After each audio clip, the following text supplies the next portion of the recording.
아이 없는 결혼의 서약. 2015년 봄. 서울은 벚꽃잎이 눈처럼 흩날리는 아름다운 계절이었다. 저는 34살의 이지연. 제 삶의 가장 찬란한 순간, 저는 평생을 함께할 사람 박준호를 만났고 우리는 부부가 되었다. 우리는 직장 생활에 대한 야망과 독립적인 삶에 대한 갈망이 강했다. 특히 저 역시 잘 나가는 인테리어 디자이너로서 제 이름으로 된 작업실을 갖는 것이 오랜 꿈이었다. 준호 씨 또한 촉망받는 건설 엔지니어로서 늘 새로운 프로젝트에 대한 열정으로 가득 차 있었다. 우리는 서로에게 영감을 주고 지지하며 함께 성장하는 관계였다. 우리의 결혼은 여느 부부와는 조금 다른 특별한 서약을 담고 있었다. 우리는 아이를 갖지 않기로 약속했다. 아이를 키우는 것은 물론 세상의 모든 아름다움을 경험하는 일일 테지만 동시에 막중한 책임과 희생이 따른다는 것을 알고 있었다. 불안정한 사회에서 아이를 바르게 키울 수 있을지에 대한 확신도 없었다. 우리는 오직 둘만의 삶에 집중하기로 했다. 우리의 시간과 재정을 온전히 서로에게 쏟아붓고 세상 곳곳을 함께 탐험하며 자유로운 영혼으로 살아가고 싶었다. 저희 부모님은 이러한 우리의 결정을 존중해 주셨다. 당신들 또한 자식의 삶에 크게 간섭하지 않으시는 분들이셨다. 제가 초등학교 때도 두 분이서만 해외여행을 다녀오실 정도로 자식의 삶에 대한 존중이 깊으셨다. 어머니는 따뜻한 눈빛으로 저를 안아주시며 말씀하셨다. 지연아, 네가 행복하다면 엄마 아빠는 그걸로 충분하다. 그 말씀은 제 마음에 깊이 새겨졌다. 그래서 우리는 부모님께만 이 사실을 솔직하게 털어놓았다. 그러나 준호 씨의 부모님, 즉 시부모님은 상황이 달랐다. 시아버님 박태준님은 엄격한 군인 출신으로 가부장적인 사고방식과 보수적인 가치관을 철저히 고수하셨다.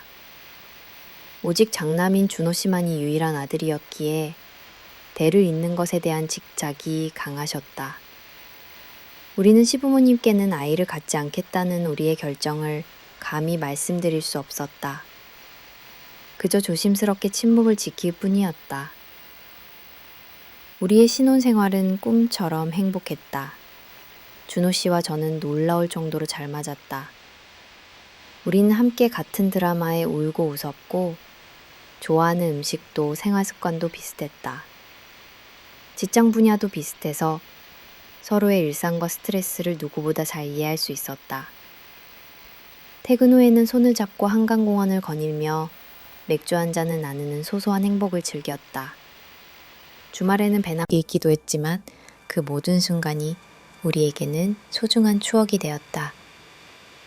세상의 모든 풍경을 두 눈에 담으며 우리는 삶의 진정한 의미를 찾아가는 듯 했다. 주변에서는 왜 이렇게 결혼을 늦게 했느냐는 질문을 던지곤 했지만 우리는 그 질문에 답할 필요조차 느끼지 못했다.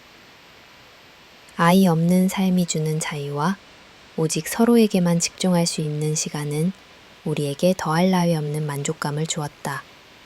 우리는 그저 서로의 존재만으로도 충분히 완벽하다고 믿었다.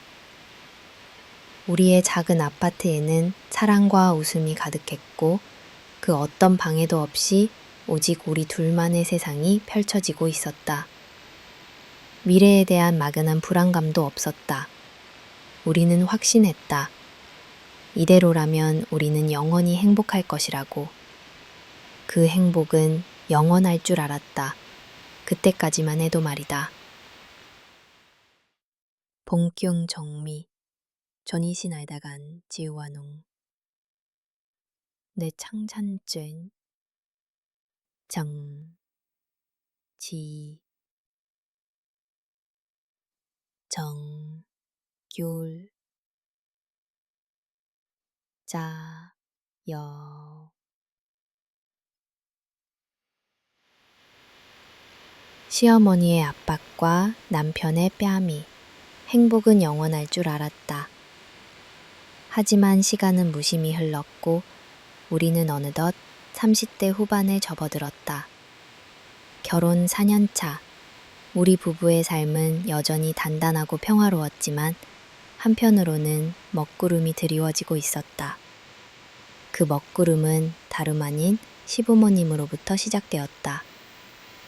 그 전까지는 우리 부부의 개인적인 결정에 대해 굳이 이렇다 저렇다 말씀이 없으셨던 시부모님께서 어느 날부터인가 아이에 대한 이야기를 꺼내기 시작하셨다. 처음에는 간접적인 표현들이었다. 시댁에 갈 때마다 어머님은 넌지시 요즘 옆집 김여사 손주가 돌이라던데 얼마나 예쁜지 몰라. 애들은 정말 금방 크더라. 하고 혼잣말처럼 중얼거리셨다. 아버님도 식사 자리에서 남자는 그래도 자식이 있어야 든든한 법이지. 박서방, 너도 이제 가장인데 슬슬 미래를 생각해야 하지 않겠나? 하며 준호 씨를 향해 의미심장한 눈빛을 보내셨다. 우리는 애써 못 들은 척 혹은 웃음으로 얼버무렸다.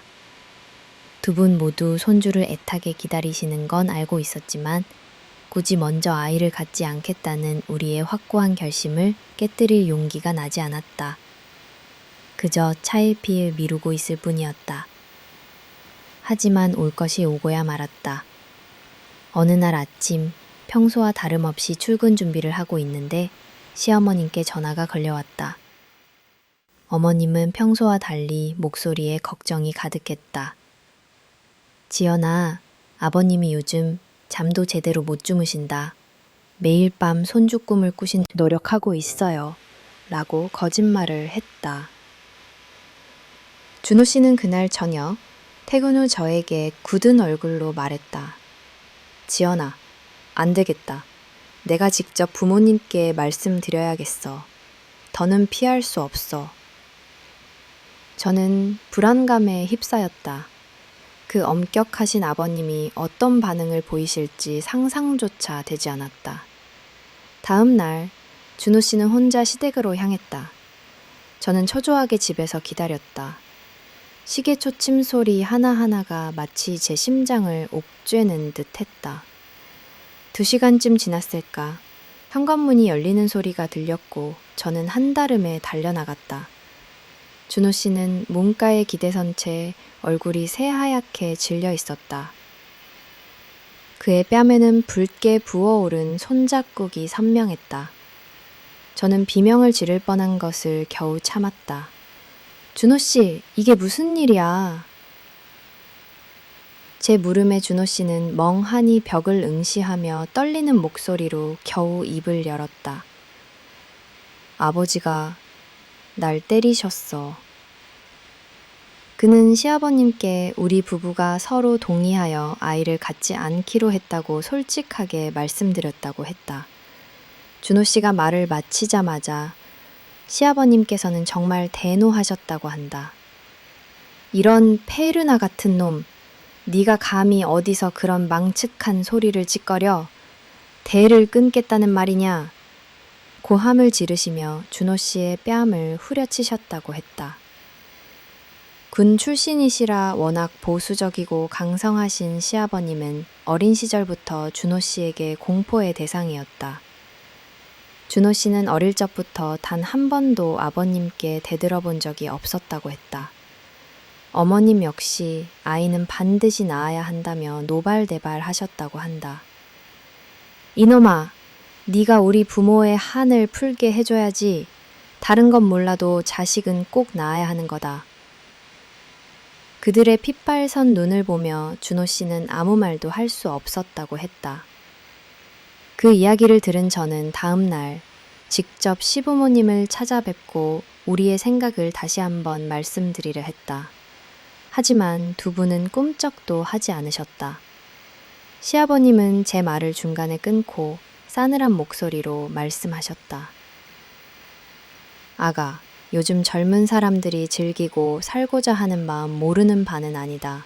하지만 우리도 아들이라고는 네 남편 하나밖에 없는데 그럼 이 늙은이들을 손주 하나도 안아보지 못하고 죽으라는 말이냐? 어머님은 눈물까지 글썽이며 거들었다. 준호가 어릴 적부터 아이들을 얼마나 좋아했는데 항상 손주 빨리 안겨주겠다고 호언장담하던 놈이 왜 이래?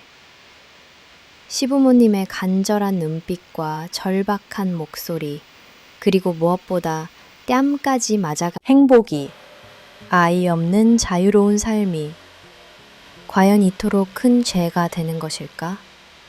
제 마음속에서는 깊은 회의감이 밀려왔다.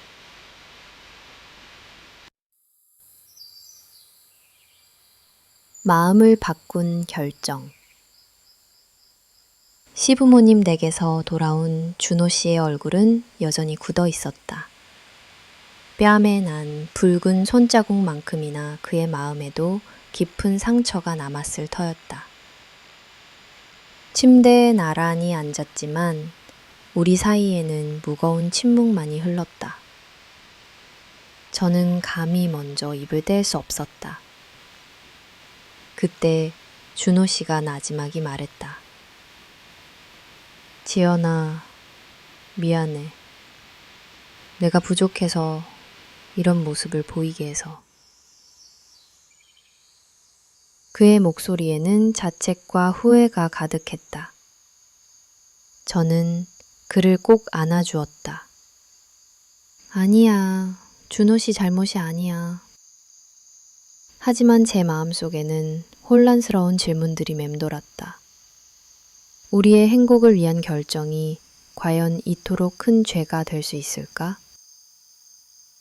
그날 밤 저는 잠을 이룰 수 없었다. 침대에 누워 천장을 바라보는데 시어머님의 목소리가 귓가에 맴돌았다. 준호가 어릴 적부터 아이들을 얼마나 좋아했는데 항상 손주 빨리 안겨주겠다고 호언장담하던 놈이 왜 이래? 그리고 준호 씨가 멍하니 아이들 노는 모습을 바라보던 그 눈빛이 떠올랐다. 평소 TV에서 아이들이 뛰어노는 장면이 나오면 그는 저도 모르게 시선을 빼앗기곤 했다. 거리에서 유모차를 끌고 가는 부모들을 보면 그의 눈빛은 묘한 부러움과 아쉬움으로 가득 차 있었다. 제가 워낙 아이를 갖는 것에 대한 회의감이 강했기에 그는 자신의 속마음을 애써 감추려 했던 것인지도 모른다. 생각해보니 준호 씨는 캠핑과 스포츠를 유난히 좋아했다. 어린 시절부터 축구와 야구에 열광했고 주말마다 조기 축구회에 나가 땀 흘리는 것을 즐겼다. 그는 늘 아들 낳으면 같이 야구 캐치볼하고 축구장 다니면서 응원도 하고 싶다. 고 막연하게 이야기하곤 했다. 저는 그의 그 말을 그저 꿈 같은 이야기로만 치부했다. 결혼 전 아이를 갖지 않겠다는 우리의 약속은 오직 저의 확고한 의지에서 비롯된 것이었다. 제 직업에 대한 열정과 경제적인 현실에 대한 냉정한 판단이 그 결정의 큰 부분을 차지했다. 하지만 준호 씨는 달랐다. 그는 저의 의견을 존중해 준 것일 뿐 어쩌면 마음속 깊이에서는 아이를 간절히 원하고 있었을지도 모른다는 생각이 스쳤다. 다음 날 아침 저는 준호 씨를 깨웠다. 그는 잠결에 말씀도 그렇고 나도 생각해봤는데 준호 씨도 아이를 너무 원하고 있는 것 같아서 그리고 아이를 키우는 것도 분명 행복한 일일 거야. 내가 너무 내 생각만 한 것 같아 미안해. 제 말이 끝나자마자 준호 씨는 저를 와락 끌어안았다. 그의 어깨가 미세하게 떨리는 것이 느껴졌다. 고마워 지연아. 정말 고마워. 그의 눈가에는 이슬이 맺혀 있었다. 그렇게 우리는 결혼 후 4년 만에 우리의 가장 중요한 약속 중 하나를 기꺼이 바꾸기로 했다. 비록 이 결정이 온전히 자발적인 것만은 아니었을지라도 준호 씨의 해맑은 미소를 보며 저는 알 수 있었다. 이 결정이 적어도 그에게는 더없이 큰 행복을 안겨줄 것이라는 것을. 물론 걱정이 없는 것은 아니었다. 우리 둘 다 30 후반에 접어든 나이였다. 주변에서는 너무 늦은 거 아니냐는 걱정 어린 시선도 있었다. 하지만 우리는 평소 운동을 즐기고 건강관리에 신경 써왔기에 큰 문제는 없을 것이라고 생각했다. 규칙적인 식단과 꾸준한 운동은 우리의 삶에서 빼놓을 수 없는 부분이었다. 우리는 다시 한번 설렘과 기대로 가득 찼다. 마치 신혼초로 돌아간 듯한 기분이었다. 이제 우리의 삶에 새로운 생명이 찾아올 것이라는 희망이 우리를 감쌌다. 우리는 곧바로 산부인과를 찾아 전문가의 도움을 받기로 했다. 우리의 목표는 단 하나였다. 아이를 갖는 것. 그 간절한 바람은 우리를 강하게 만들었다.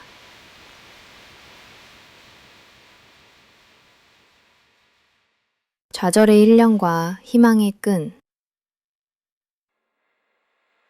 아이를 갖기로 한 우리의 결심은 마치 메마른 땅에 단비가 내린 듯 우리 삶에 새로운 활력을 불어넣었다. 설렘과 희망으로 가득 찬 나날들이 이어졌다. 우리는 매일 밤 서로를 마주보며 미래의 아이에 대한 이야기를 나누었다. 아들이면 야구 가르쳐 줄 거야. 딸이면 피아노 배우게 해주고 싶다. 준호 씨는 아이와 함께할 미래를 상상하며 눈을 반짝였다. 저 역시 작은 옷가게를 기웃거리며 앙증맞은 아기 옷들을 구경하곤 했다. 우리는 이제 행복한 부모가 될 일만 남았다고 믿었다. 하지만 현실은 우리의 기대를 비웃기라도 하듯 잔인했다. 몇 달이 지나도 또 몇 달이 지나도 기다리던 소식은 들려오지 않았다. 처음에는 아직 때가 아니겠지 하며 서로를 위로했지만 시간이 흐를수록 마음은 조급해졌다. 매달 찾아오는 실망감은 우리의 희망을 조금씩 갉아먹었다. 결국 우리는 서울의 유명한 난임 전문 병원을 찾았다. 의사 선생님은 인자한 미소를 지으며 우리의 이야기를 들어주셨다. 하지만 정밀 검사 결과는 우리에게 또 한 번의 좌절을 안겨주었다. 의사 선생님은 차분한 목소리로 말했다. 아내분은 자궁과 난소 모두 건강하신 편입니다. 하지만 남편분의 정자 활동성이 다소 부족하네요. 자연 임신은 조금 어려울 수도 있겠습니다. 그 말을 듣는 순간 준호 씨의 얼굴에서 핏기가 가셨다. 그는 멍하니 앉아 아무 말도 하지 못했다. 저는 애써 침착하려 노력했다. 의사 선생님, 그런 방법이 전혀 없는 건가요? 의사 선생님은 고개를 젓지 않았다. 아닙니다. 자연 임신이 어렵다는 것이지 불가능하다는 건 아닙니다. 그리고 요즘은 의학 기술이 많이 발달해서 시험관 아기 시술, IVF 같은 방법으로 임신 성공률을 높일 수 있습니다. 저는 준호 씨의 손을 잡으며 그를 위로했다. 여보, 괜찮아. 어쩔 수 없지 뭐. 우리에게 맞는 방법을 찾으면 돼. 하지만 준호 씨는 제 손을 뿌리치고 고개를 떨궜다. 그의 어깨가 미세하게 떨리고 있었다. 미안해, 지연아. 내가 부족해서 이런 결과가 나오다니. 당신이 정말 힘든 결정을 해줬는데 내가 이런 결과를 안겨주다니. 그는 깊이 자책하며 괴로워했다. 눈가에는 이미 눈물이 그렁그렁 맺혀 있었다. 평소 감정을 잘 드러내지 않던 그가 이토록 좌절하는 모습은 제 마음을 찢어놓는 듯했다. 아이를 간절히 바랐던 그의 꿈이 산산조각 나는 것을 지켜보는 것은 저에게도 큰 고통이었다. 의사 선생님은 그런 우리를 보며 조심스럽게 권유했다. 현재 남편분의 정자를 미리 동결 보존해 두었다가 아내분의 건강한 난자와 수정시켜 시험관 시술을 진행하면 임신 확률을 상당히 높일 수 있습니다.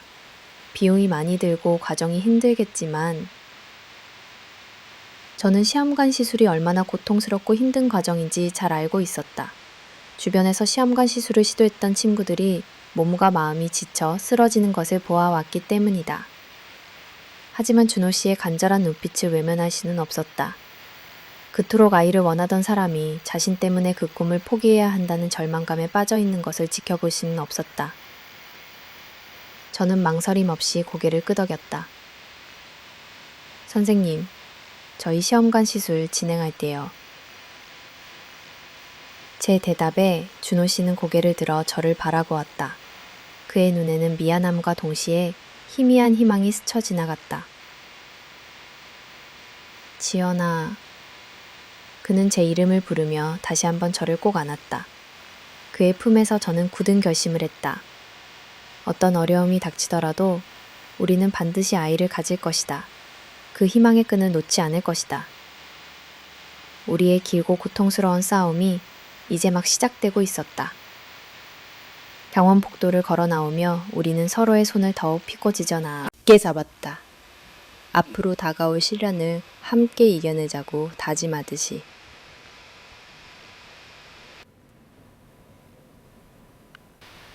고통스러운 인고의 세월과 기적 같은 희망. 시험관 아기 시술, IVF, 머스트부터 우리의 삶은 거대한 병원이라는 미로 속으로 빨려 들어가는 듯 했다. 그 미로는 고통과 희망이 뒤섞인 끝을 알 수 없는 길이었다.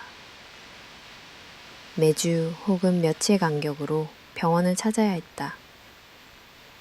처음에는 낯설었던 의료기기들과 약물들이 점차 익숙해져 갔다. 주사 바늘은 제 살을 파고드는 고통이 아닌 오히려 희망을 주입하는 통로처럼 느껴지기까지 했다. 난자 채취는 전신 마취를 해야 하는 큰 시술이었고 그 후에는 극심한 복통과 불편함에 시달려야 했다. 몸은 천근만근 무거웠고 정신적으로도 피폐해져 갔다. 준호 씨는 그런 저를 옆에서 묵묵히 지켜주었다. 그는 매번 병원 동행을 자처했고 제가 주사를 맞을 때면 제 손을 꽉 잡아주었다. 지연아, 조금만 더 힘내. 우리 아기 만날 수 있어. 그의 따뜻한 격려와 위로는 제가 이 힘든 여정을 버텨낼 수 있는 유일한 힘이었다. 하지만 저 또한 그의 눈빛에서 불안감과 초조함을 읽을 수 있었다. 그 역시 이 긴 싸움에 지쳐가고 있었다.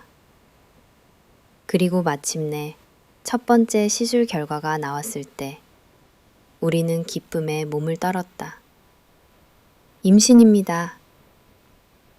의사 선생님의 목소리는 세상에서 가장 아름다운 음악처럼 들렸다. 준호 씨는 저를 끌어안고 왈칵 울음을 터뜨렸다. 저 역시 눈물과 콧물이 범벅이 된 채 웃었다. 드디어 우리에게도 아이가 생기는구나. 그 순간의 환희는 이전에 겪었던 모든 고통을 한순간에 지워버릴 만큼 강렬했다. 우리는 조심스럽게 태명을 새싹이라고 지었다. 작은 생명이 우리 안에서 자라고 있다는 사실만으로도 세상은 온통 빛으로 가득 찬 듯했다. 그러나 행복은 너무나 짧았다. 채 한 달도 되지 않아 갑작스러운 하혈과 함께 새싹이는 우리 곁을 떠났다. 자연유산이었다. 의사 선생님은 초기 유산은 워낙 흔한 일입니다. 너무 자책하지 마세요.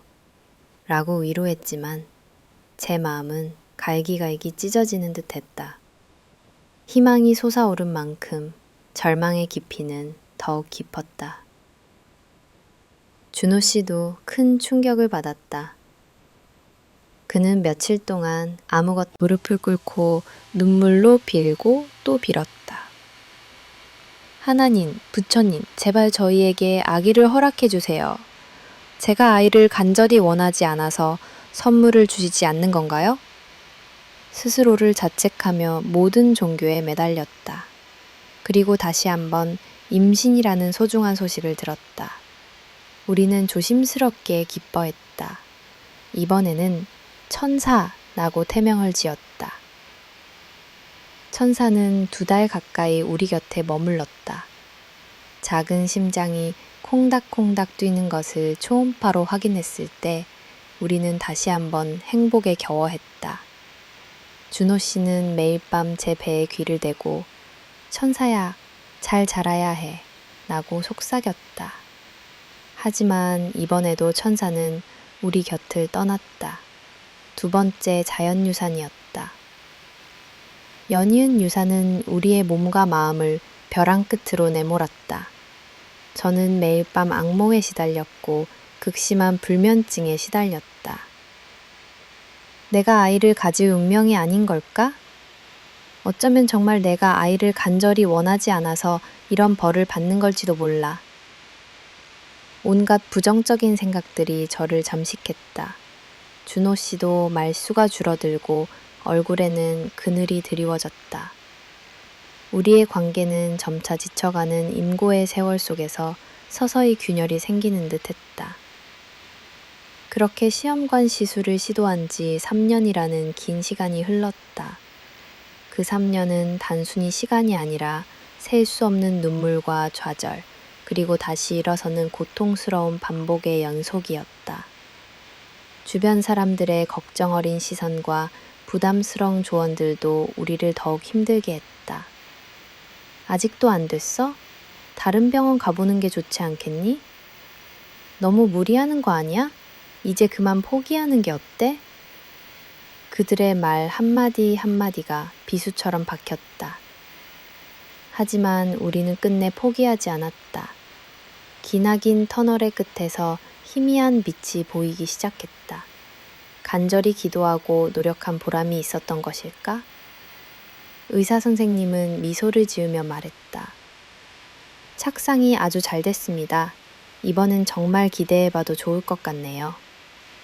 그 말에 우리는 서로를 마주 보았다. 서로의 눈에서 터져나오는 눈물과 함께 다시 한번 솟아나는 희망을 보았다. 이번에는 반드시 성공해야 한다고. 그렇게 우리는 마침내 소중한 생명을 품에 안을 수 있었다. 임신 테스트기의 2줄은 우리에게 세상 어떤 보물보다 값진 선물이었다. 기뻐하는 준호 씨의 모습을 보며 저는 이제 정말 행복하기만 할 줄 알았다. 몇 년간의 몸고생, 마음고생으로 이니 제 몸은 만신창이가 되어 있었지만 이 작은 생명 하나로 모든 아픔이 치유되는 듯 했다. 하지만 이 행복 한 구석에 그림자처럼 드리워져 있었다. 그 그림자는 앞으로 벌어질 상상조차 할 수 없는 비극의 전조였다. 시아버지의 집착과 남편의 외면, 기적처럼 찾아온 새 생명은 제 삶의 모든 고통을 잊게 할 만큼 거대한 기쁨을 안겨주었다. 임신 초기는 고통스러웠던 지난 3년간의 난임 시술 후유증과 맞물려 그야말로 고난의 행군이었다. 이전 유산 경험 때문인지 아주 작은 무리에도 하열이 동반되었다. 저는 조심 또 조심하며 하루의 대부분을 침대 위에서 보내야 했다. 혹시라도 아이가 잘못될까봐 노심초사하며 숨쉬는 것조차 조심스러웠다. 매일 밤 태아가 잘 자라고 있는지, 작은 심장이 건강하게 뛰고 있는지 확인하고 또 확인했다. 3개월이 지나서야 비로소 안정기에 접어들었고 그제야 저는 한시름 놓을 수 있었다. 그리고 마침내 10달의 기다림 끝에 건강한 아들을 품에 안았다. 아이의 첫 울음소리는 제 세상에 울려 퍼진 가장 아름다운 교향곡이었다.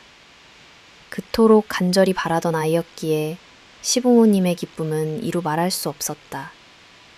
특히 시아버님은 아기가 태어나자마자 마치 세상을 다 얻은 듯 기뻐하셨다. 그런데 아버님의 관심은 상상을 초월할 정도로 지극했다. 아버님은 매일 아침 제게 안부 전화를 거는 것은 기본이고 제가 먹고 싶다는 건 뭐든지 즉각 준비해 보내주셨다. 한밤중에 갑자기 딸기가 먹고 싶다고 하면 새벽 시장에 직접 가서 가장 싱싱한 딸기를 사오실 정도였다. 제가 병원에 갈 때나 외출할 때는 준호 씨보다 먼저 나서서 당신의 차를 끌고 오셨다. 심지어 제가 아이를 안고 잠깐 산책을 나서는 길에도 아버님은 걱정스러운 표정으로 길을 따르셨다. 지연아, 혹시라도 넘어질까봐 그러니 조심해서 걸어라. 아이고, 우리 강아지 추울까봐 담요도 덮어줄까? 주변 사람들이 보면 아버님이 제 남편인 줄 알 정도였다. 시어머니마저 여보, 너무 유난스러운 거 아니에요? 애엄마도 부담스러워할 거예요. 라고 핀잔을 주실 정도였다. 처음에는 오래 기다린 첫 손주라 그러시겠지 하며 감사한 마음으로 받아들였다. 시아버님의 지극한 관심은 분명 제가 힘들고 지쳐 있을 때 큰 위안이 되었다. 하지만 시간이 지날수록 아버님의 관심은 저에게 묘한 부담감으로 다가왔다. 시어머니가 질투할 정도로 아버님은 저와 아기를 끔찍이 아끼셨고 남편인 준호 씨보다도 더 살갑게 챙겨주셨다. 저는 이런 상황이 조금은 불편했지만 시어머니가 현명하게 중심을 잡아주셨기에 큰 문제라고는 생각지 않았다. 주는 생기와 웃음꽃 덕분에 집안 분위기는 늘 화기애애했다. 반면 남편 준호 씨의 태도는 저를 실망시켰다. 그는 아이가 태어난 이후로 저와 아이를 대하는 것이 조금은 무심해진 듯 보였다. 회사 일이 바쁘다는 핑계로 집에 늦게 들어오는 일이 잦아졌다. 평소 술을 즐기지도 않고 회식 자리도 잘 참석하지 않던 사람이 술에 취해 비틀거리며 들어오는 날도 많아졌다. 서운하기도 했지만 그동안 준호 씨가 저의 난임 시술 과정을 옆에서 지켜보며 얼마나 마음고생을 했을지 생각하면 그 정도는 충분히 이해할 수 있었다. 그는 분명 지쳐 있을 것이다. 하지만 준호 씨는 아버님의 지극한 관심에 대해 노골적으로 불만을 표출하기 시작했다. 아버님이 병원까지 데려다 주시겠다고 하면 그는 아버님, 제가 반찬 해보 갈 테니 됐습니다. 지연이도 불편할 겁니다. 라며 완강히 거절하라고 했다. 아버님이 집에 오시겠다고 하면 아버지가 아무리 잘해주신다고 해도 시댁 식구가 들락거리는 게 편한 사람이 누가 있겠어. 이 사람 안정 제일 우선이야. 당분간 집에 오시는 건 좀 자제해 주세요. 라고 저에게 짜증 섞인 목소리로 말했다. 아버님에게는 아버지, 어머니랑 오시면 되지. 굳이 혼자 오실 필요 없습니다. 라고 차갑게 선을 긋곤 했다. 저는 준호 씨의 반응이 다소 매정하다고 생각했지만 모두 예민한 시기이니 그러려니 하자고 스스로를 다독였다. 그의 말처럼 아마 아버님의 지나친 관심이 저에게도 모르는 사이에 부담이 되었을지도 모른다고 생각했다. 그때까지만 해도 저는 이 모든 상황이 그저 첫 손주에 대한 시아버님의 과도한 사랑과 남편의 일시적인 스트레스 때문이라고 믿어 의심치 않았다. 어떤 불길한 예감도 없이 그저 우리 세 식구에게 찾아온 소중한 행복을 만끽하려 애썼을 뿐이었다. 그러나 이 행복의 이면에는 상상조차 할 수 없는 끔찍한 진실이 숨겨져 있었다.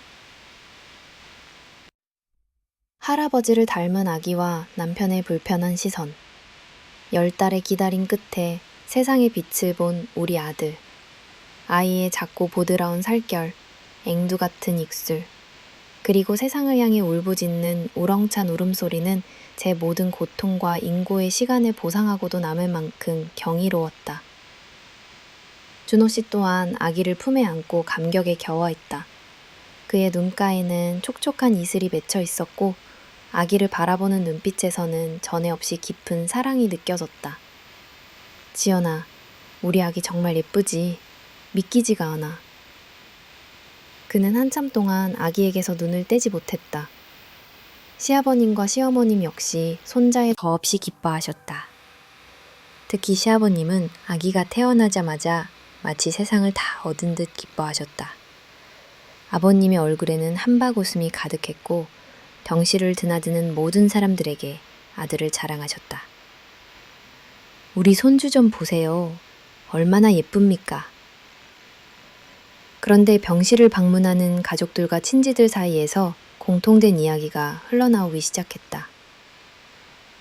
어머, 아기가 할아버지랑 똑같이 생겼네. 세상에, 아버님 젊으셨을 때랑 판박이에요. 코도 눈도 딱 아버님인데요? 어머님 사돈어른이랑 아기가 어쩌면 이렇게 똑 닮았어요? 진짜 신기하다. 저 역시 아기를 보면서 처음에는 뭔가 익숙한데? 하는 느낌을 받았다. 아버님은 180cm가 넘는 훤칠한 키에 비록 환갑은 넘으셨지만 50대 초반으로 보일 만큼 동안이시고 자기 관리가 철저하셨다. 젊은 시절에는 미남이라는 소리를 많이 들으셨다고 한다.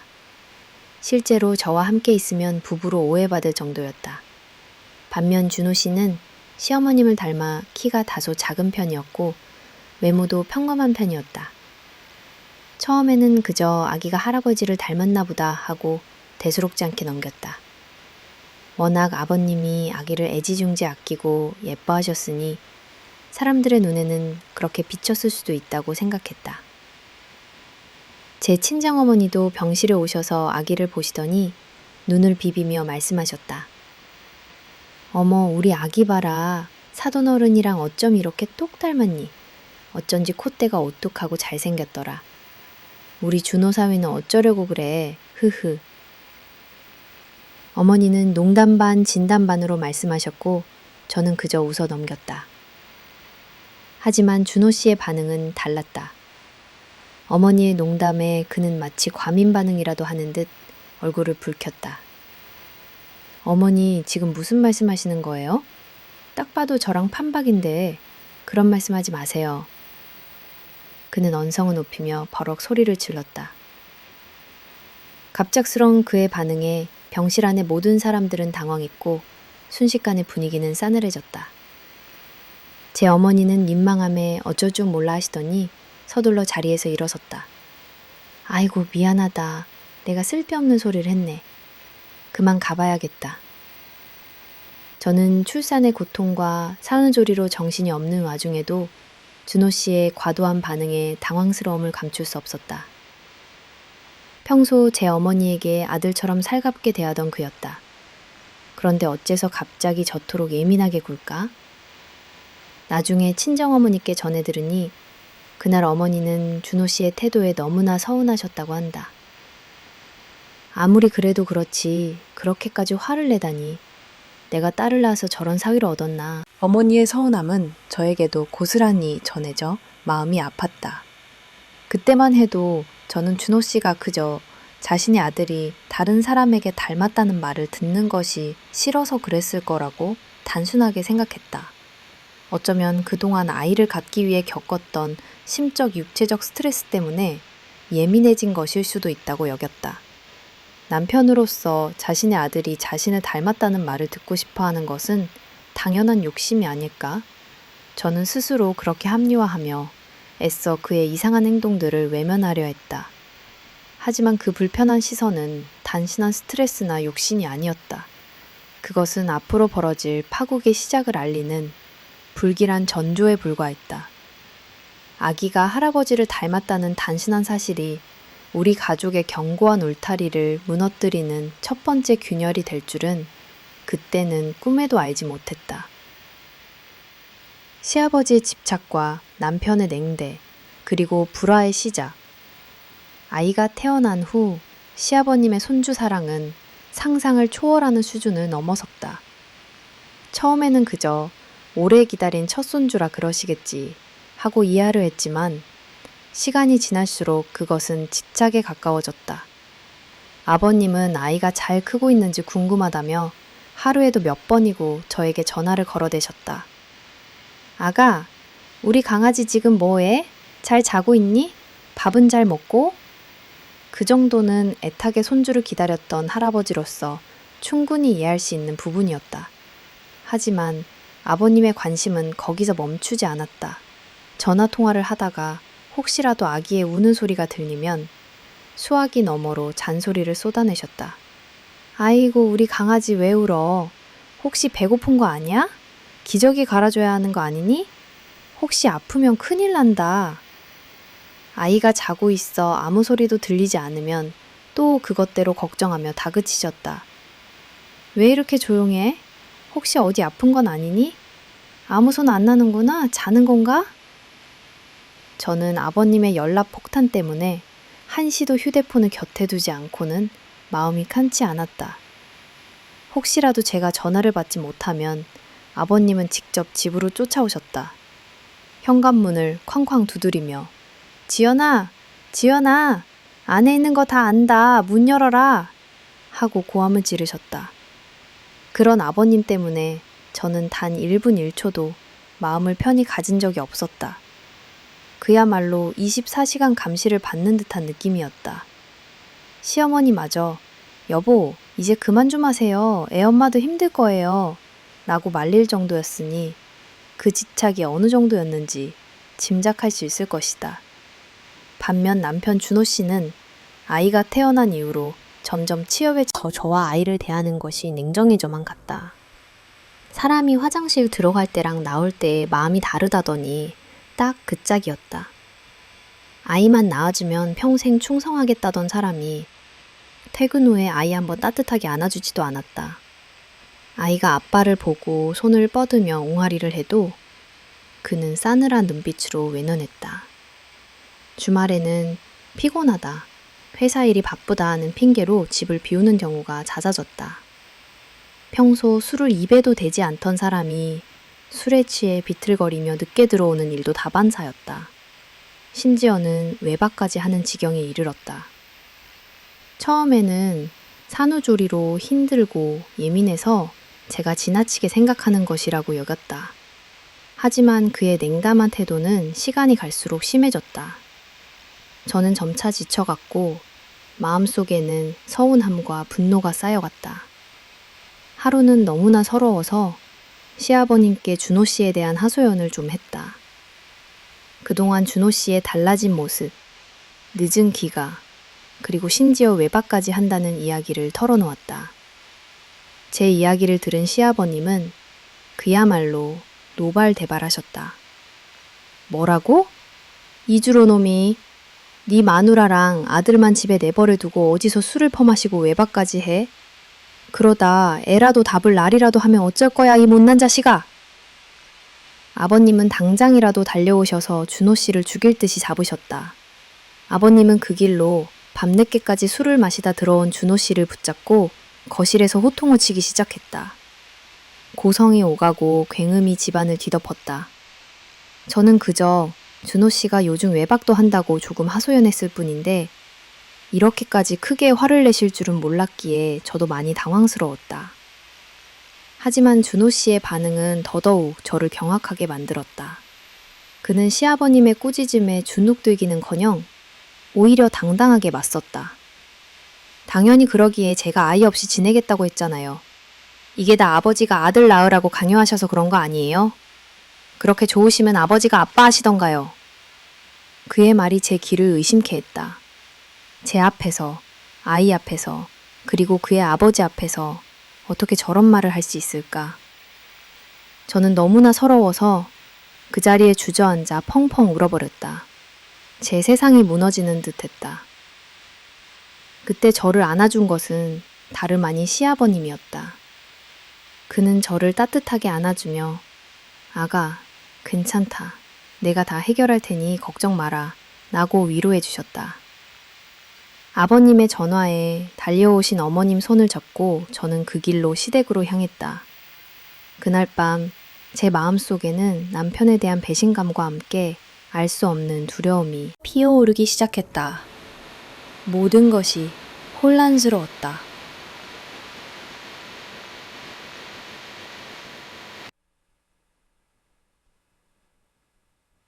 시댁살이와 관계의 재조정. 준호 씨의 충격적인 발언과 시아버님과의 몸싸움으로 집안은 한바탕 난리가 났다. 저는 그저 멍하니 주저앉아 눈물만 흘리고 있었다. 제 세상이 산산조각 나는 듯한 기분이었다. 겨우 정신을 차리고 상황을 파악하려 했지만 이 모든 것이 도대체 어떻게 된 영문인지 알 수 없어 그저 혼란스러울 뿐이었다. 그때 저를 부축해 일으켜 세운 것은 시아버님이었다. 그는 제 손을 잡고 아가, 놀랐지? 괜찮다. 내가 다 해결할 테니 걱정 마라. 라며 저를 위로했다. 아버님의 전화에 한 걸음에 달려오신 시어머님은 제 얼굴을 보더니 한숨을 쉬셨다. 지연아, 괜찮니? 몸도 힘든데 얼마나 놀랐을까? 어머님은 준호 씨를 향해 싸늘하게 말씀하셨다. 너희 아버지는 직장에 나가야 하고 요즘 회사 일도 많이 바쁜 것 같으니 혼자 지내는 것보다 시부모님 댁에 들어와 살면서 몸을 추스르는 게 어떻겠니? 제안은 갑작스러웠지만 저는 감사하게 받아들였다. 솔직히 그 순간에는 준호 씨와 한 공간에 있는 것조차 너무나 고통스러웠다. 혼란스러운 마음을 추스르고 갓난아기를 돌보려면 누군가의 도움이 절실했다. 시부모님 댁으로 향하는 차 안에서 저는 조용히 창밖만 바라보았다. 앞으로의 삶이 어떻게 될지 아무것도 예측할 수 없었다. 시댁으로 들어온 다음 날, 준호 씨는 저를 찾아와 진심으로 사과했다. 그의 눈은 붉게 충혈되어 있었고 목소리에는 깊은 후회가 묻어났다. 지연아, 정말 미안해. 내가 스트레스가 너무 많아서 나도 모르게 심한 말을 했어. 진심이 아니었어. 제발 나 좀 용서해줘. 그는 무릎을 꿇고 제 손을 잡았다. 저는 그의 사과를 무조건적으로 받아들이지는 않았다. 하지만 그의 눈빛에서 진심을 읽을 수 있었고 저 또한 이 관계를 끝내고 싶지 않았다. 그래, 어쩌면 그도 힘들었을 거야. 우리 둘 다 너무 지쳐 있었던 거지. 저는 스스로를 다독이며 준호 씨의 사과를 받아들였다. 그리고 이 지옥 같은 상황을 이해하고 잘 지내보려 애썼다. 그렇게 시댁에서의 생활이 시작되었다. 처음에는 모든 것이 불편하고 어색했다. 단지 시댁이라는 공간 때문만이 아니라 시아버님 때문이었다. 도와줄까? 어유, 우리 강아지 시원하니? 아버님은 아기를 어르고 달래는 신용을 하시면서도 저와 아기에게서 눈을 떼지 못하셨다. 다행히 시어머님이 계셨기에 망정이지 아버님의 선을 넘는 행동은 계속될 뻔했다. 어머님은 아버님이 지나치게 행동하실 때마다 단호하게 제지하셨다. 여보, 이제 그만하세요. 지연이도 불편해하잖아요. 보통 시어머니가 잔소리를 하고 아버님이 중재를 해주시는 경우가 많은데 저희 집은 완전히 반대였다. 어머님이 중심을 잘 잡아주신 덕분에 아버님도 조금 자제하는 모습을 보이긴 했다. 하지만 그 시선은 여전히 저를 쫓아다녔다. 그럼에도 불구하고 아버님은 여전히 우리 모자를 끔찍이 아끼셨다. 아니, 남편인 준호 씨보다도 더 극진히 챙겨주셨다. 덕분에 시댁에는 갓난아기가 주는 생기와 웃음꽃이 끊이질 않았다. 시어머님은 가끔 질투 섞인 농담을 던지곤 했다. 어휴, 여보, 당신은 아들보다 손주가 더 좋은가 봐? 하지만 그 농담 속에서도 따뜻함이 느껴졌다. 저는 이 모든 상황이 그저 시아버님의 과도한 손주 사랑이라고 믿으려 했었다. 시댁에서 생활하다 보니 여전히 아이 병원이며 외출은 시아버님과 함께하는 경우가 많았다. 준호 씨는 여전히 바쁘다는 핑계로 합류하기 어려워했다. 자연스럽게 시아버님과 저, 그리고 우리 아들, 이렇게 셋이서 함께하는 시간이 늘어났다.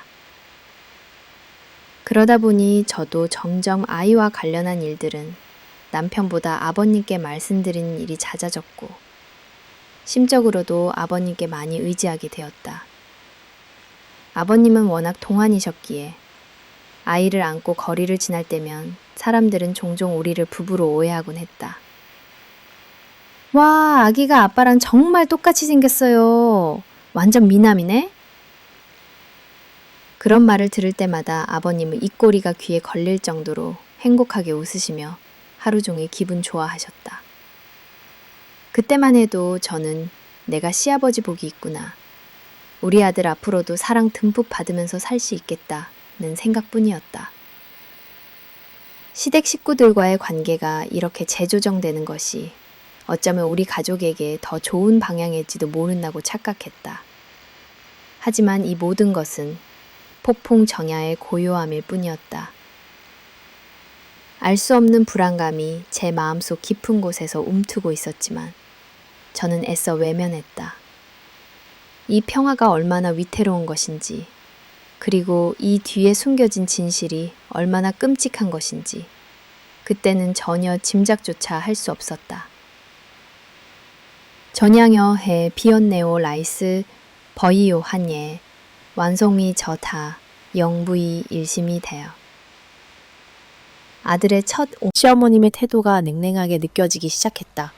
아니, 정확히 말하면 180도 바뀌었다고 하는 것이 더 맞을 것이다.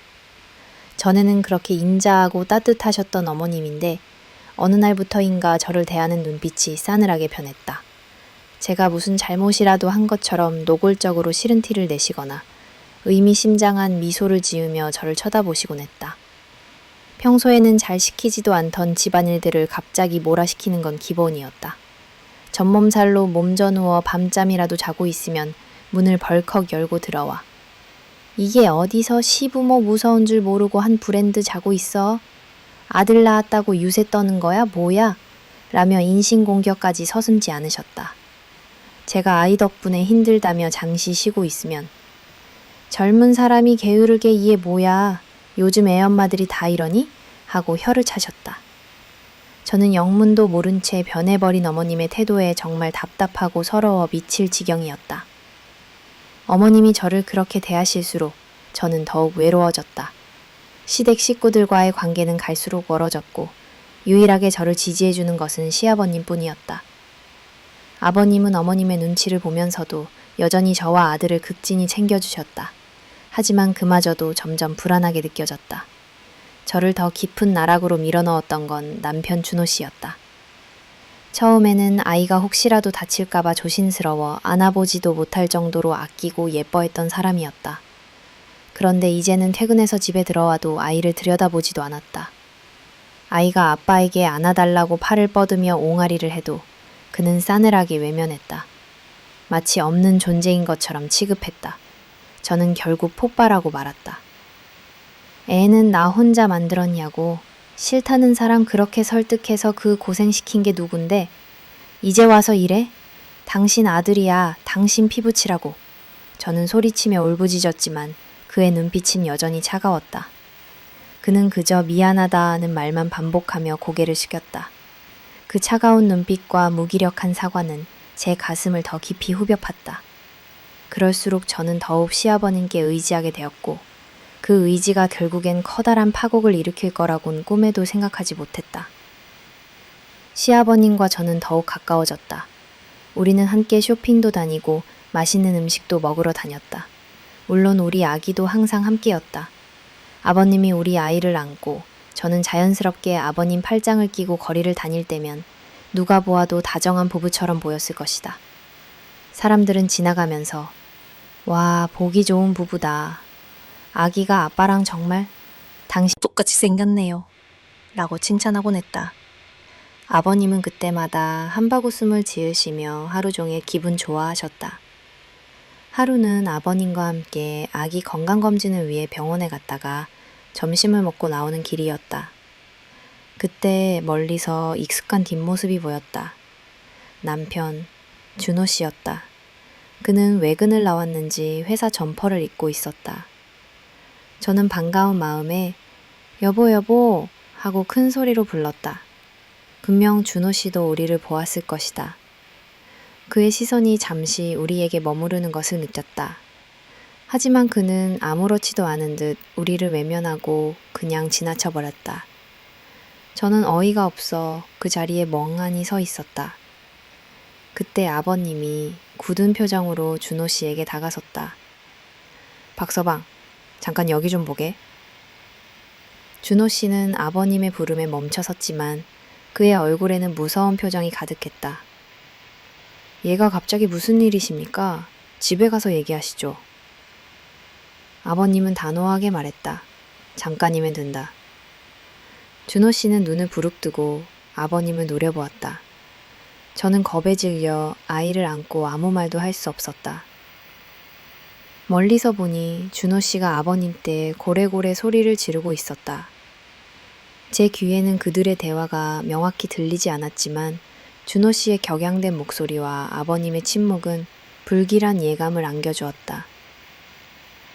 이게 도대체 어떻게 된 영문인지 당황해서 바들바들 떨고 있는 저를 보고서도 준호 씨는 인사도 하지 않은 채 다시 회사 쪽으로 휙 돌아서 가버렸다. 시아버님도 아무 말씀 없으셨다. 집으로 돌아오는 내내 아버님의 표정은 굳어 있었고 저 또한 감히 입을 댈 수 없었다. 그 후로 아버님이 저를 대하는 태도가 조금 달라진 것 같았다. 여전히 저와 아들을 끔찍이 아끼시는 것 같긴 했지만 그전처럼 적극적으로 나서지 않으셨다. 어머님은 여전히 가시처럼 저를 찌르듯 차갑게 대하셨고 남편 준호 씨는 거의 매일 술에 취해 들어오거나 출장을 핑계로 집을 비우는 경우가 많았다. 두 사람 모두 아버님과 저를 적대시하는 모습은 변함이 없었다. 이유라도 알면 그러려니 하고 저도 노력해서 고쳐볼 텐데 그렇게 따뜻했던 두 사람이 한순간에 너무나도 차가워지니 정말 사람이 미쳐 돌아가시는 줄 알았다. 저는 점차 미쳐갔다. 이 지옥 같은 상황에서 벗어나고 싶었다. 그리고 그 숨막히는 침묵 속에서 마침내 돌이킬 수 없는 일이 터지고 말았다. 라지카민 지옥의 문이 열리다. 그날 밤의 공포는 영원히 제 기억 속에 각인될 것이다. 아이가 조금씩 옹알이를 시작할 무렵이었다. 아버님은 거실 바닥에서 아이와 함께 엎드려 아이 근정 놀아주고 계셨다. 아이는 까르르 웃으며 작은 손으로 아버님의 얼굴을 만졌다. 그때였다. 아이가 또렷하게 아빠, 아빠, 아빠 하며 아버님께 옹알이를 하는 것이 아닌가. 아버님은 그 소리를 듣고 기분이 좋으셨는지 핸드폰으로 그 모습을 녹음하셨다. 저녁 식사 자리에서 아버님은 환한 얼굴로 녹음된 파일을 들려주셨다. 얘들아, 우리 강아지가 아빠래. 아빠라고 한다. 아버님의 얼굴에는 기쁨이 가득했다. 저도 신기하고 기특해서 절로 미소가 지어졌다. 와, 우리 아기 정말 신기하다. 할아버지랑 자주 놀더니 할아버지가 아빠 같았나 봐요. 저는 그저 순수하게 아이의 첫 옹알이를 기뻐하며 한마디 던졌을 뿐이었다.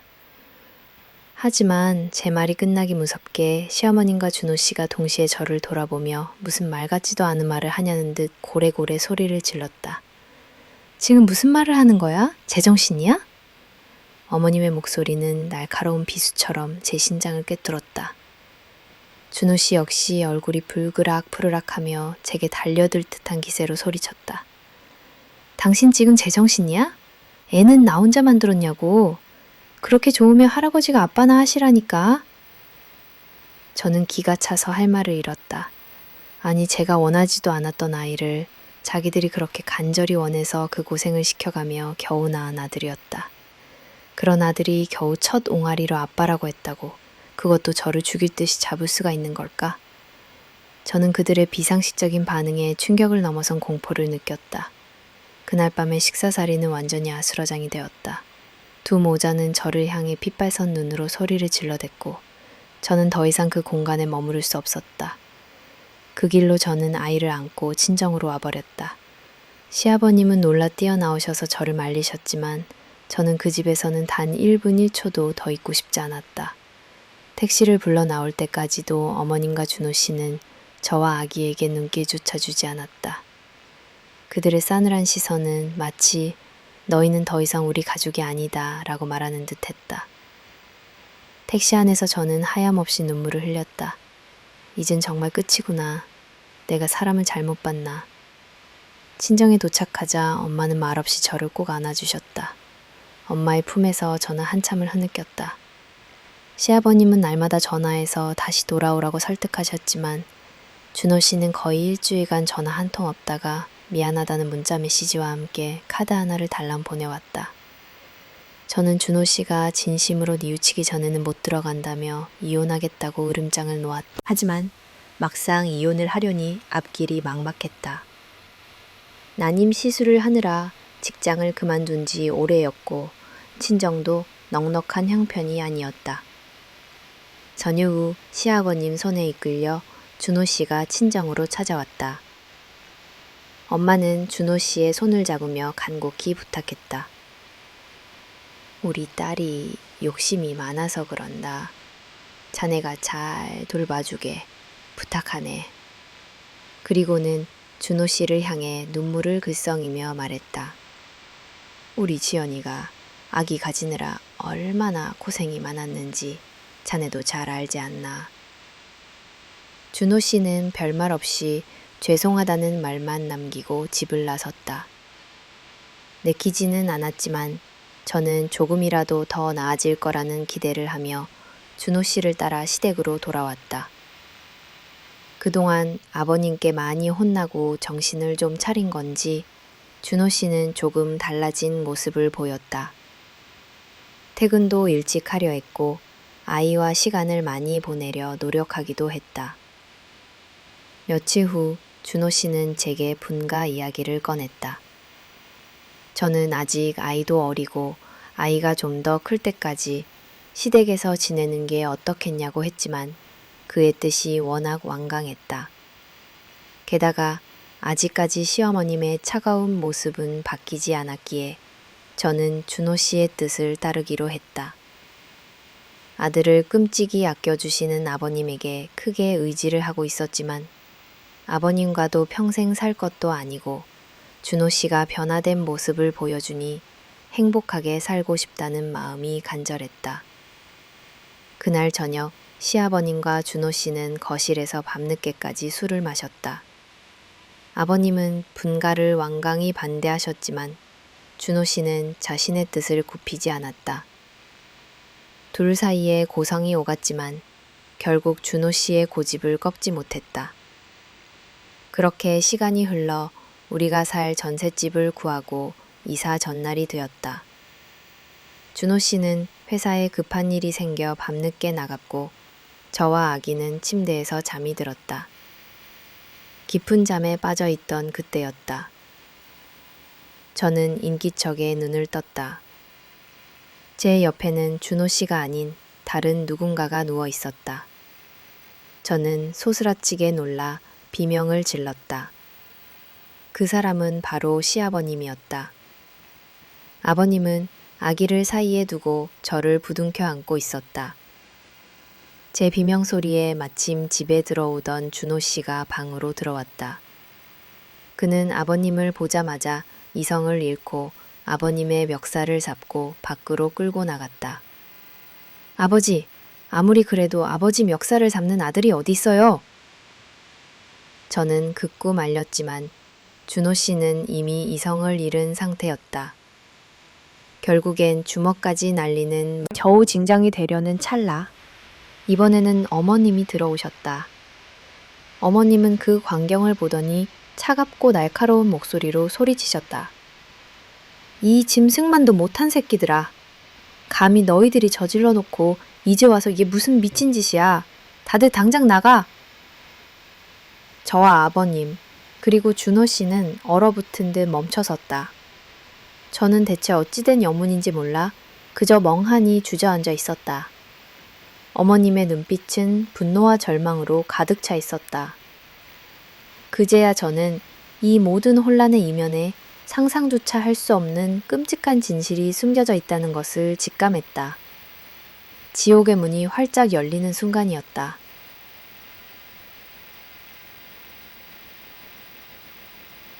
무너진 삶, 남겨진 상처, 그리고 희미한 희망. 어머님의 그 한마디, 이 짐승만도 못한 새끼들아. 감히 너희들이 저질러 놓고 이제 와서 이게 무슨 미친 짓이야. 는 뇌리에 박혀 잊히지 않았다. 그 순간 저는 모든 것을 이해했다. 시아버님과 준호 씨가 주먹을 휘두르며 싸우던 그 끔찍한 광경, 준호 씨의 알 수 없던 냉대, 시아버님의 과도한 집착, 그리고 어머님의 갑작스러운 태도 변화까지 모든 퍼즐 조각이 맞춰지듯 선명하게 드러났다. 그 지옥 같은 밤, 저는 겨우 정신을 차리고 어머님께 매달려 간곡히 물었다. 어머님, 제발 말씀해 주세요. 이게 무슨 일인 거예요? 어머님은 제 손을 잡고 흐느끼셨다. 그리고 그 입에서 흘러나온 이야기는 제 귀를 의심케 할 만큼 충격적이고 잔인했다. 아이를 애타게 원했던 준호 씨, 그리고 강훈의 대를 잇고 싶었던 시아버님은 자신들만의 끔찍한 계략을 꾸몄던 것이다. 준호 씨는 40줄에 접어들면서 조바심이 심해졌다고 했다. 그는 한 번은 제게 대리모나 정자기증이라도 해서 아이를 갖자고 말한 적이 있었다. 저는 단호하게 반대했었다.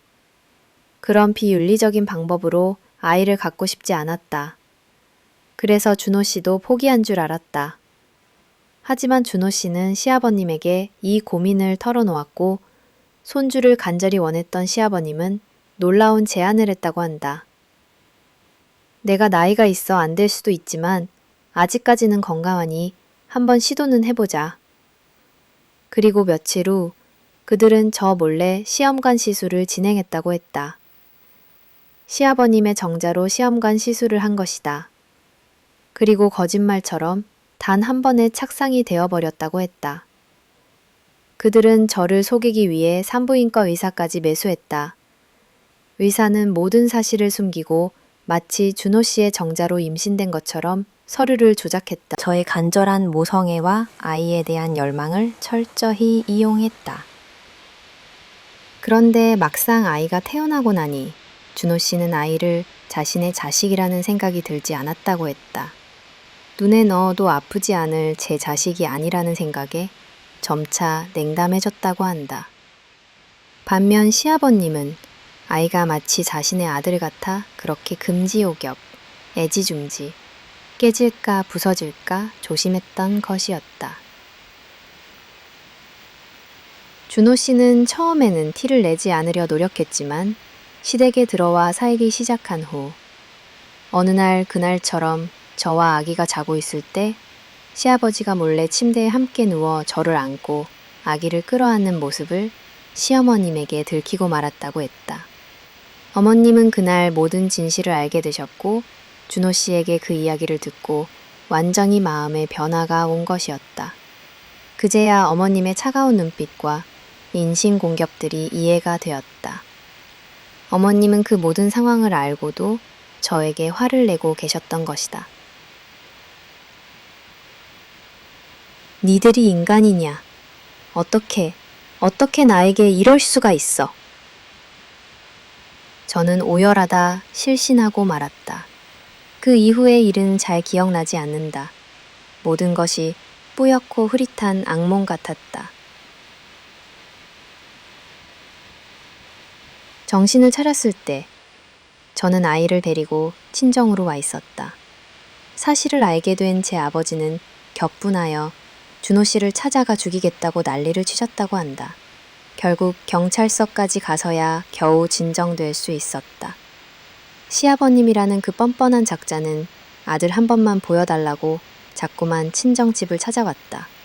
준호 씨라는 인간은 미안하다며 무릎 꿇고 사죄했지만 저는 그 짐승만도 못한 인간들을 도저히 용서할 수 없었다. 그들의 위선과 배신은 제 삶의 모든 것을 앗아갔다. 그 일이 들통나지 않았더라면, 분가 전날 그 사단이 나지 않았더라면 과연 저와 아이는 행복하게 살 수 있었을까? 어쩌면 평생 그 끔찍한 비밀을 모른 채 거짓된 행복 속에서 살았을지도 모른다. 생각만 해도 소름이 끼친다. 저는 곧바로 이혼 소송을 진행했다. 변호사를 선임하고 그 끔찍한 진실을 법정에서 낱낱이 밝혀냈다. 다행히 소송을 통해 정신적 손해에 대한 위자료까지 받아낼 수 있었다. 하지만 그 얼마 되지 않는 돈이 제 영혼까지 치유해 줄 수는 없었다. 어떻게 저에게 이런 말도 안 되는 일이 일어났는지 아직도 믿기지가 않는다. 꿈이기를 바랐지만 매일 아침 눈을 뜨면 잔인한 현실이 저를 기다리고 있었다. 지금은 그 누구도 믿을 수 없을 것 같고 세상 모든 사람이 저를 비웃는 것만 같다. 극심한 우울증과 불면증으로 하루하루를 살아가는 것이 너무나 힘이 든다. 나쁜 생각도 충동적으로 몇 번이나 할 정도로 저는 벼랑 끝에 서 있다. 매일 밤 악몽에 시달리고 낮에는 아이를 보면서도 불쑥불쑥 치밀어 오르는 증오와 공포에 시달린다. 하지만 저는 아이를 본다. 그 누구의 아들도 아닌 오직 제 아들을 보며 오늘도 이렇게 마음을 다잡아 본다. 엄마는 너를 위해 살 거야. 너만은 행복하게 해줄 거야. 이 아이는 제 삶의 유일한 이유이자 제가 버틸 수 있는 마지막 희망이다. 제가 앞으로 잘 살 수 있을까? 아직은 모르겠다. 하지만 저는 이 아이를 위해 무너진 삶 속에서도 다시 일어서려 발버둥 칠 것이다. 제 긴 사연을 들어주셔서 감사합니다.